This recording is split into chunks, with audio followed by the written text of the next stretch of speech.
Apple Inc. has caved into pressure and has allowed users of the newest iPhone models and Mac computers to get access to genuine Apple parts and tools for repairs. What brought this on?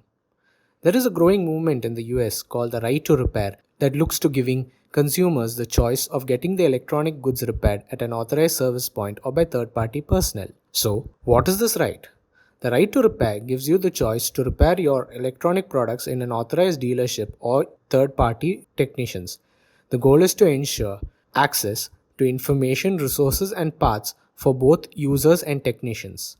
In a report released in May 2021, the US Federal Trade Commission concluded that manufacturers use a variety of methods that make getting devices repaired tough. They use adhesives, limit availability of parts and tools, and make diagnostic softwares unavailable. The report said manufacturers and sellers could also be restricting competition for repair, and this might violate the anti-competition law. Why now? In July 2021, US President Joe Biden signed an executive order on the right to repair, which instructed the FTC to prevent companies from restricting customers repairing their own devices, cars, or other equipment. The FTC started to ramp up enforcement against the anti-repair restrictions of the big tech companies.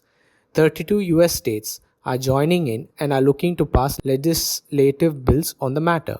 According to the FTC, the right to repair would facilitate faster and cheaper repairs that would ultimately reduce e-waste. Reaction from tech majors. Unsurprisingly, tech majors are not happy.